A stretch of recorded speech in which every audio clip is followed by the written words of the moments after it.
Appeasement never works. And tonight we have yet another damning reminder. The Israeli Prime Minister, Benjamin Netanyahu, is now sounding the alarm. And as per usual, the Prime Minister has pure moral clarity. I've been saying this for years. Now, the Prime Minister is revealing, according to thousands of pages of official documents obtained by intelligence sources, Iran's nuclear weapons program is alive and well. The Iranians call it Project Ahmad. It is secret. It is illicit. It is an ongoing scheme to construct nuclear weapons and the means to deliver them, including a very specific plan to develop 5 warheads, each containing a 10-kiloton yield. Now, here's what the Prime Minister, Netanyahu, said about this program in an incredible press conference, incredible bit of intelligence earlier today. This was Iran's chance to fully come clean to the IAEA. They could tell the truth. They could say, we had this program, the secret program. It's over. We shelved it. It doesn't exist. We destroyed the material. Here's what Iran actually told the IAEA. It said, Iran denied the existence of a coordinated program aimed at the development of a nuclear explosive device and specifically denied, get this, specifically denied the existence of the Ahmad plan. The material proves otherwise, that Iran authorized, initiated, and funded Project Ahmad, a coordinated program aimed at the development of a nuclear explosive device. Here's another document from the archive. This is a master plan of Project Ahmad. I'm told the Prime Minister did all of that entire presentation, PowerPoint, without any notes. Now, remember, this comes just 3 years after President Obama signed off on what is the worst deal in the history of the United States, frankly, the world. That was the multilateral agreement where the United States agreed to unlock $150 billion of frozen Iranian assets and send another $1.7 billion in cash, including an initial $400 million down payment, literally shipped in cargo planes and cash in other currencies. Now, some critical U.S. sanctions against Iran were lifted at the time. What did we get in return? A promise from radical Islamic mullahs of Iran that they temporarily halt their nuclear weapons program?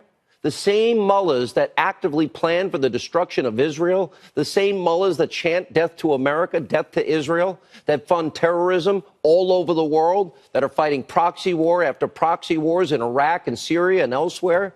The same mullahs that are responsible for killing U.S. soldiers in Iraq, holding other Americans hostage.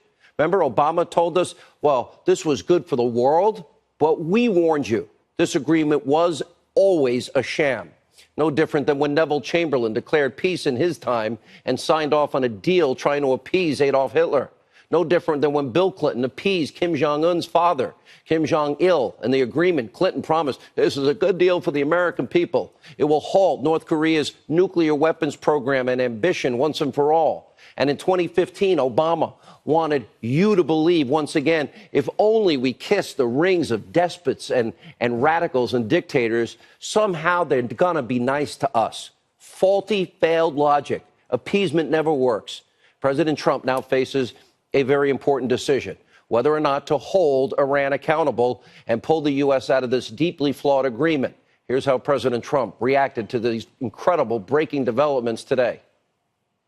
In 7 years, that deal will have expired, and Iran is free to go ahead and create nuclear weapons. That's not acceptable. 7 years is tomorrow. That's not acceptable. It's a horrible agreement for the United States, including the fact, Mr. President, that we gave Iran $150 billion and $1.8 billion in cash. Nigeria would like some of that. $1.8 billion in cash and $150 billion. You know what we got? We got nothing. We got nothing. So that doesn't mean I wouldn't negotiate a new agreement. We'll see what happens. But I think, if anything, what's happening today and what's happened over the last little while and what we've learned has really shown that I've been 100% right. There are moments in history you have to learn from, and the devastating failures of appeasement, Neville Chamberlain, Bill Clinton in his day, President Obama in his way. It all has taught us appeasement never works. Peace through strength does work. Now, this brings us to our next topic, President Trump's historic diplomatic progress on the Korean Peninsula. Now, instead of trying to appease Kim Jong-un or bribe him with boatloads of cash, President Trump took some very tough measures. Now, in the early months of the administration, remember, the president increased sanctions on the North Korean regime. He sent multiple carrier strike groups to the region. He squeezed North Korea's most important strategic partner, China, all the while calling Kim Jong-un little rocket man and saying, our button works. The media freaked out, proclaimed Trump is going to lead us to a nuclear war. He said the same thing when Reagan called the former Soviet Union an evil empire. We knew better. And now the president's strategy is now seeing significant progress that is great for the world. Because for the first time ever, this is historic. Look at this. Kim Jong-un crossing into South Korea for this historic positive meeting with South Korean President Moon. And a meeting between President Trump, President Moon, and Kim Jong-un is moving forward as planned. Not done yet, certainly good progress. And also breaking today, according to South Korean sources, the North Korean dictator is willing to give up his nuclear weapons program completely as long as the United States agrees to officially end the Korean War and promise not to launch an attack. Now, over the weekend, during a rally in Michigan, well, the crowd reacted. Well, this is when the president was going to be at the White House Correspondents' Dinner. And I proudly, in 30 years of radio, 23 years on TV, have never been to a single one. I'm proud of that. This is how the crowd reacted to the developments on the Korean Peninsula. Take a look. I remember, it was very rough 3-4 months ago.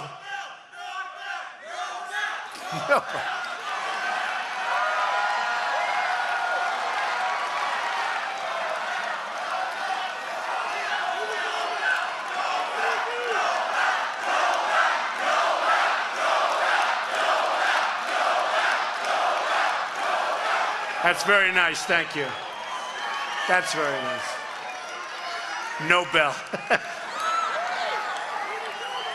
I just want to get the job done. I just want to get the job done. Everyone in the fake news media, their heads just exploded. Now get this, the South Korean president agrees.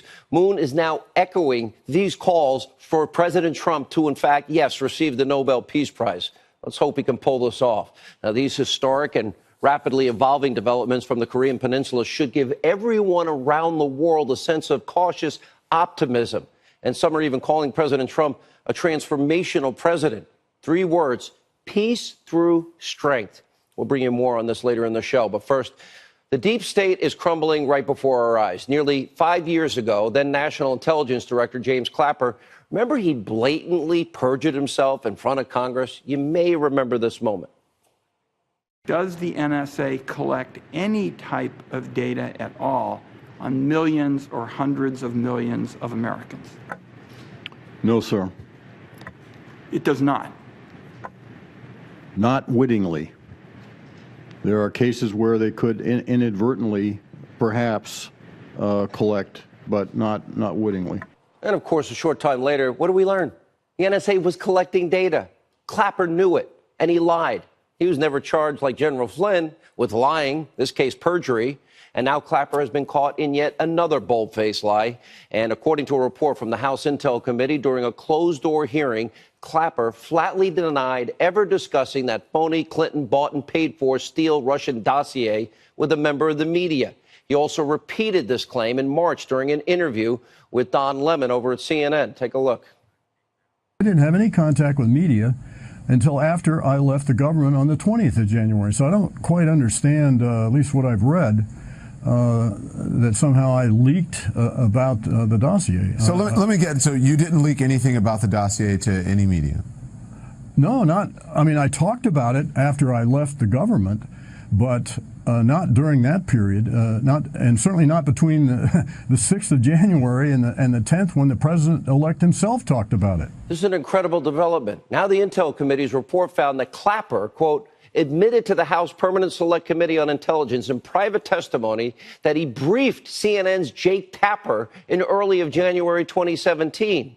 Now, this was shortly before Trump's inauguration. Tapper, along with 2 other journalists, so-called journalists from CNN, published a report detailing how Trump was briefed about the Steele dossier. And then a short time later, James Clapper, he was hired by fake news CNN as an analyst. You connect the dots. Now, President Trump reacted on Twitter, writing, quote, Clapper lied about fraudulent dossier leaks to CNN. He's a lying machine who now works for fake news CNN. Now, if Clapper does not face legal jeopardy over his blatant perjury to Congress, it will be yet one more example of what I say is our two-tiered system of justice. He'll go with the Hillary Clinton system of justice. Now let's turn to the mainstream media. If you thought they couldn't get any more anti-Trump or downright vulgar, think again. They outdid themselves over the weekend. The White House Correspondents Association held their annual dinner. I am so proud I've never been, where they take some time to honor the media, pat themselves on the back, just like their Hollywood buddies, for their courageous work of echoing each other. Now, President Trump, who did not attend, previewed the dinner at his rally in Michigan. He decided to stay with the people, just like he did last year. Good choice.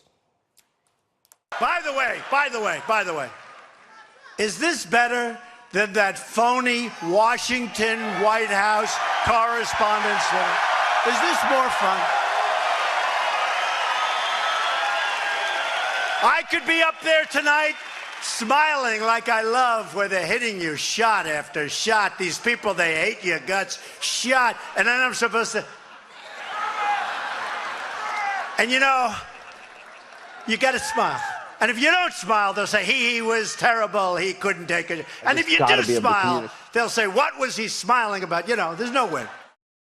Now, President Trump's description, all too accurate. This year's show features so-called comedian, former Daily Show contributor, I've never heard of her before, this weekend, Michelle Wolf, delivering a performance that's so cringeworthy, vile, and so one-sided. Well, you might want to cover your ears if you have kids in the living room tonight. Take a look. Mike Pence is also very anti-choice. He thinks abortion is murder, which, first of all, don't knock it till you try it. And when you do try it, really knock it. You know, you gotta get that baby out of there. You guys gotta stop putting Kellyanne on your shows. All she does is lie. If you don't give her a platform, she has nowhere to lie.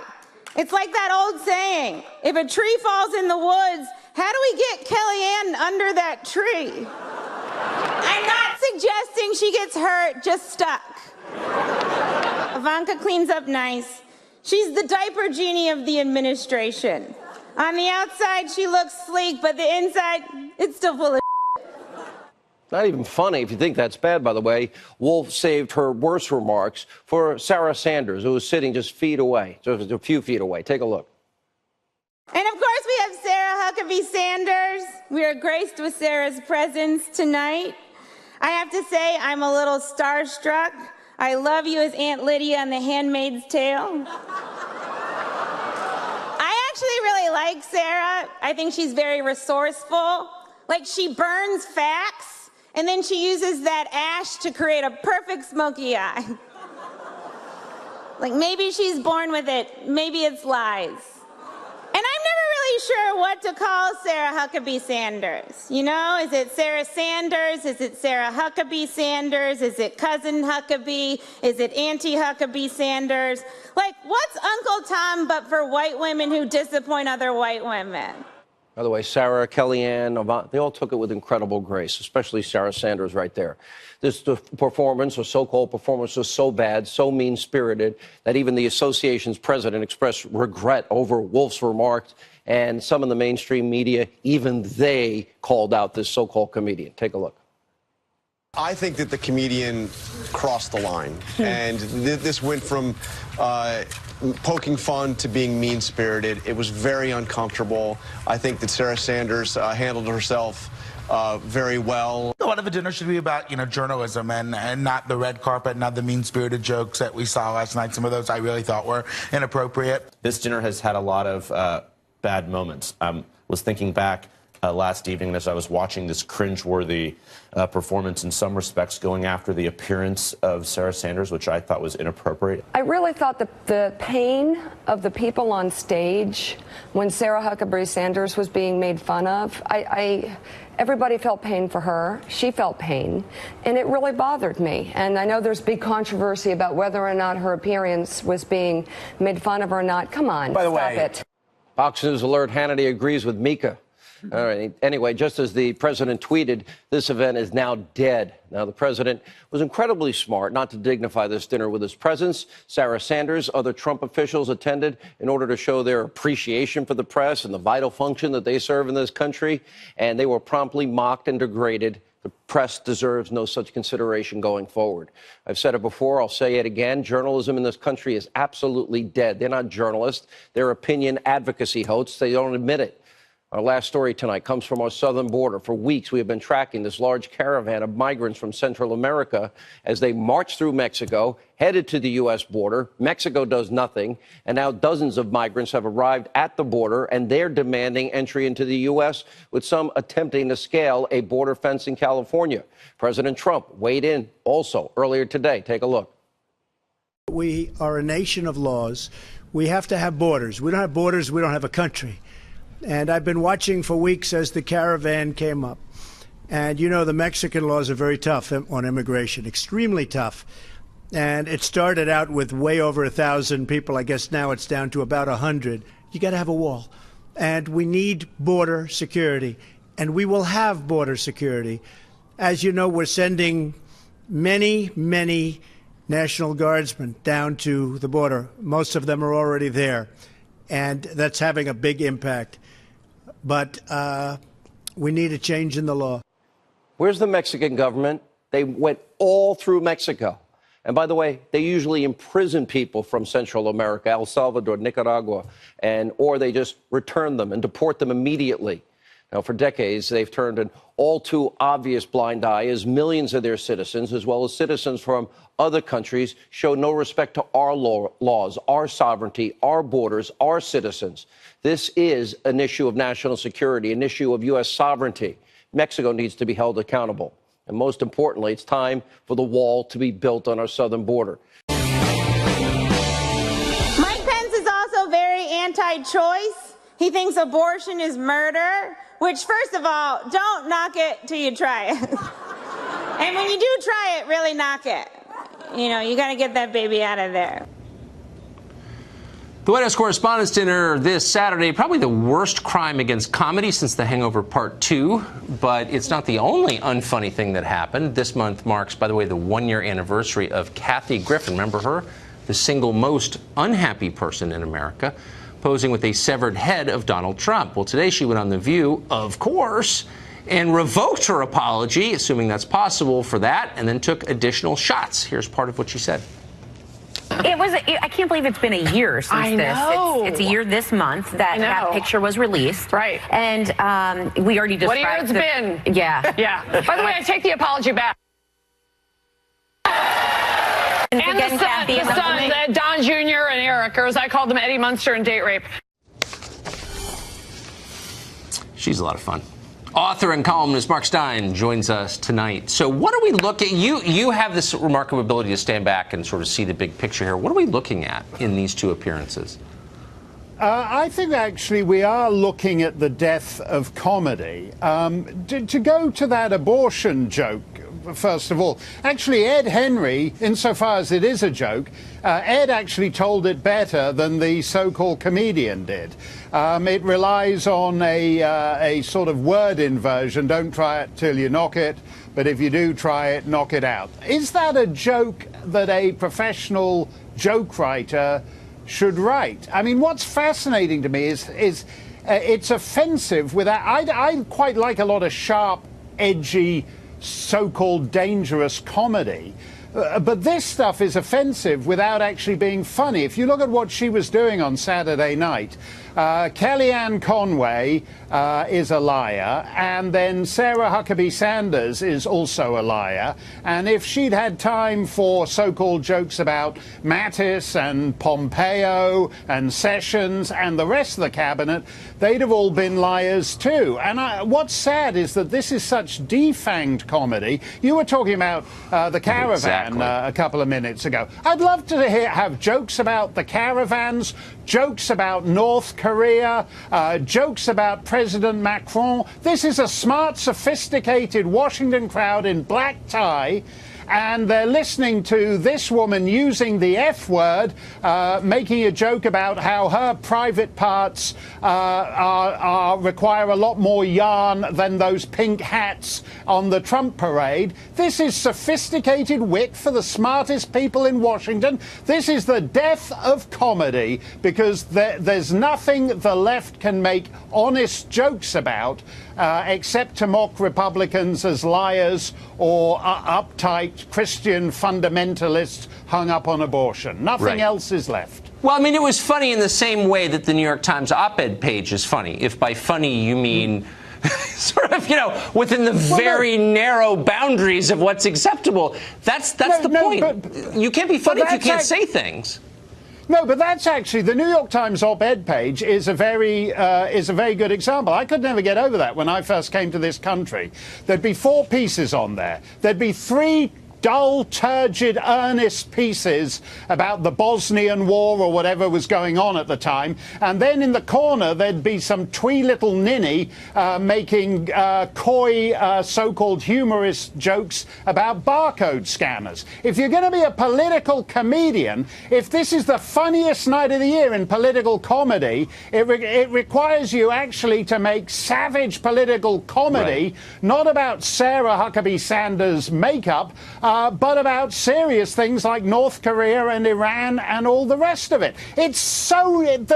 I mean, what's so absurd about this stupid, hideous, dead occasion is that you book people who can't do anything but say the F word, and yet it's given the status of a sort of semi-state occasion that the president is somehow rejecting centuries of tradition if he doesn't show up for. Well, which is it? Is it a night of serious, sharp political comedy, or is it just, frankly, dull, turgid people mouthing off?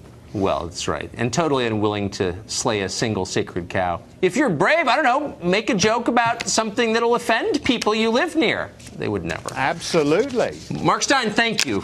Great to see you. Thanks a lot, Tucker. Over the past month, a caravan of Central American migrants has gradually made its way up from Honduras through Mexico all the way to Tijuana, opposite San Diego. At one point, Mexican authorities claimed they broke up the group, and American media, of course, dutifully reported that they did. But they didn't. That was just a PR gesture, and a temporary one. In fact, during parts of the trip, Mexican police escorted the migrants northward. In other words, the Mexican government abetted illegal immigration into this country, as it has done for many years.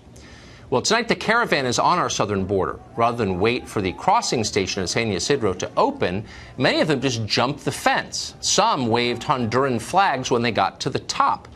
And that tells you everything. When you arrive in a country to contribute to it and to assimilate into its culture, you don't wave the flag of a foreign nation. That's when you do in triumph when you invade a country. According to Border Control, at least one member of the caravan has already admitted to being a member of MS-13. All of this should worry us.